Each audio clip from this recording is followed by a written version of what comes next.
On July 14, 2025, the United States abruptly ended the tomato suspension agreement with Mexico, a pact that had governed tomato trade for nearly 30 years. In its place, the Trump administration imposed a steep tariff, up to 20.91%, on Mexican tomatoes, aiming to protect American farmers from what they called unfair competition. The agreement had set minimum prices to prevent dumping, but Florida growers argued it wasn't working, claiming Mexican producers still undercut them. The administration sided with these farmers, believing tariffs were the only way to level the playing field. The move sent shockwaves through the supply chain. The U.S. imports nearly 70% of its fresh tomatoes, mostly from Mexico, while Mexico sends 93% of its tomato exports north. Suddenly, a multi-billion-dollar trade was taxed overnight, raising alarms from Sinaloa's fields to Ohio's grocery stores. The Florida Tomato Exchange cheered the decision, insisting American farmers could meet demand if given a fair shot. But over 30 U.S. chambers of commerce warned of dire consequences. Higher prices, supply chain disruptions, and economic pain for industries from logistics to restaurants. The stage was set for a trade battle with far-reaching consequences. The tomato, a staple in American diets, had become the center of a new economic storm. The fallout would soon be felt in every aisle, kitchen, and farm across North America. The question was no longer just about trade policy, it was about who would pay the price. And the answer would prove more complicated than anyone expected. For American families, the impact was immediate. Tomato prices at the supermarket jumped almost overnight. Economists had warned of up to a 10% increase, especially in fall and winter when U.S. production drops and reliance on Mexican imports peaks. Retailers passed the new costs to shoppers. Roma, cherry, and vine-ripened tomatoes all crept up in price. A pack that once cost $3 now edged closer to $3.30. For families on tight budgets, these small hikes added up fast. Many had to buy fewer tomatoes, switch to lower-quality produce, or substitute with other vegetables, changing eating habits. The tariff, meant to help farmers, was squeezing millions of households, making healthy food less affordable. For low-income families, the effect was harshest. Fresh produce became a luxury, pushing some toward cheaper, less nutritious options. A policy decision in Washington had become a regressive tax at the checkout, hitting those with the least the hardest. The simple act of buying ingredients for a salad or pasta sauce had become a new economic challenge. The ripple effects of trade policy were now visible in every grocery cart. The cost of protectionism was being paid by ordinary Americans. And the pain was just beginning. The tariff shockwave hit American businesses hard, especially small restaurants and grocers. Pizzerias, taquerias, and diners, places where tomatoes are essential, faced soaring ingredient costs and shrinking profit margins. Maria Sanchez, a taqueria owner in Arizona, summed it up. "Our salsa is our signature, but tomato prices have nearly doubled. We can't absorb that." Many small businesses faced a tough choice: raise prices and risk losing customers, or eat the cost and risk going under. Large supermarket chains could negotiate or absorb some costs, but independent grocers struggled to keep up. The tariff disrupted supply chains built over decades, creating delays, paperwork, and higher costs at every step. Logistics companies, food distributors, and retailers all felt the strain, with costs passed down to consumers. Trade groups warned the policy threatened the entire food supply ecosystem, not just tomato growers. The very businesses the tariff aimed to help were now struggling with its consequences.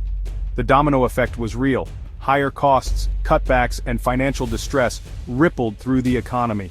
The warning from the chambers of commerce was coming true. The impact of the tariff was spreading far beyond the farm. Main Street was feeling the squeeze. South of the border, Mexican tomato growers faced disaster. The U.S. market was their lifeline, over $3 billion in exports, supporting entire communities in Sinaloa and Baja California. The new tariff slashed profits overnight. Many shipments were already en route, forcing growers to absorb the cost or risk losing U.S. buyers. Absorbing a 17 to 21% tariff was unsustainable. Margins in agriculture are razor-thin. Bankruptcy loomed for many. With exports suddenly less profitable, a glut of tomatoes flooded Mexico's domestic market, causing prices to plummet by over 10%. Mexican farmers were squeezed from both sides: higher costs abroad, lower prices at home. Growers and officials called the move political, not economic, insisting they'd always met U.S. standards.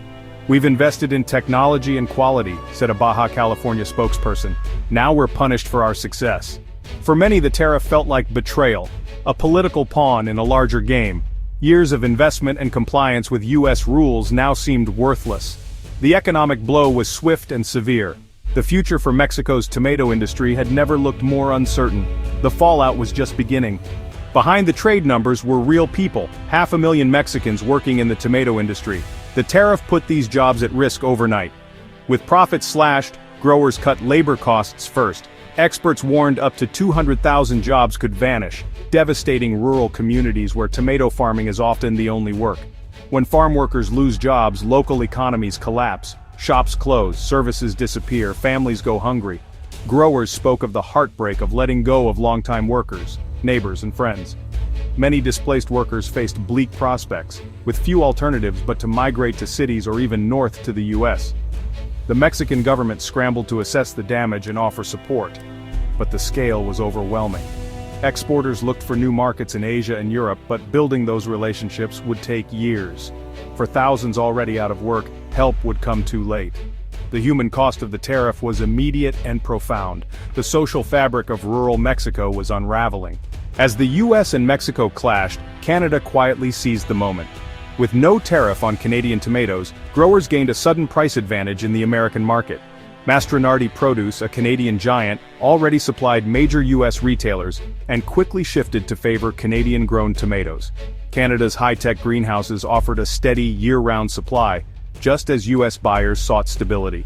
American retailers, wary of Mexican supply disruptions, turned north for reliable, tariff-free produce.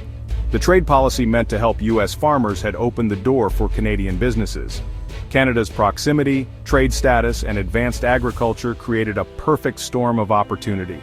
While US consumers paid more and Mexican growers suffered, Canadian companies expanded their market share. The tomato trade map was being redrawn in real time. A new winner was emerging. Canada's advantage quickly turned into an economic boom.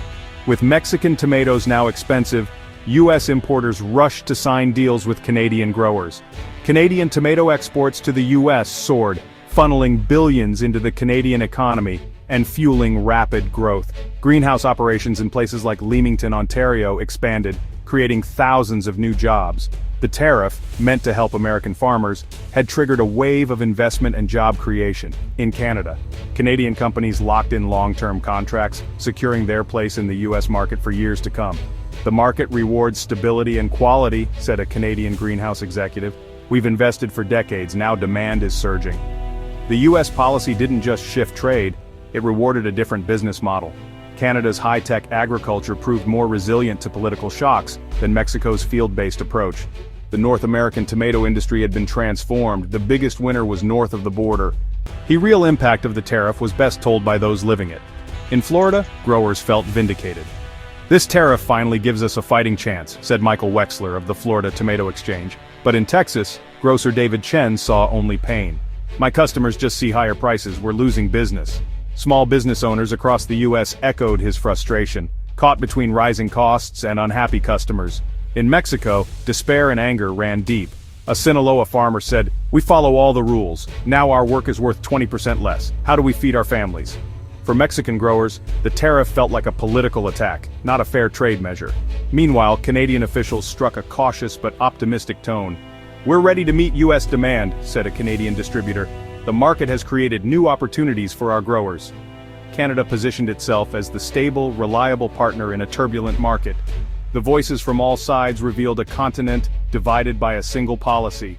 The winners and losers were clear, but the story was far from over. The tomato had become a symbol of a new era in North American trade, and the debate was just beginning. The 2025 tomato tariff redrew North America's trade map, creating winners and losers in its wake. American consumers and businesses paid higher prices. Mexican growers lost jobs and income. Canada reaped a windfall. The future remains uncertain. Will the benefits for a few U.S. farmers outweigh the widespread costs? Mexico may retaliate, escalating the dispute and harming other industries. The U.S. faces a choice: double down on protectionism or seek a new settlement to restore stability. For Mexico, the crisis is a wake-up call to diversify exports and support displaced workers. The tariff is a case study in how one policy can trigger a chain reaction across borders. The next chapter depends on whether the three nations can move toward cooperation or slide into deeper conflict. The only certainty is that ordinary citizens will bear the cost. The tomato, once a simple fruit, now stands at the heart of a complex economic story. The lessons of this trade war will echo for years to come. The future of North American trade hangs in the balance.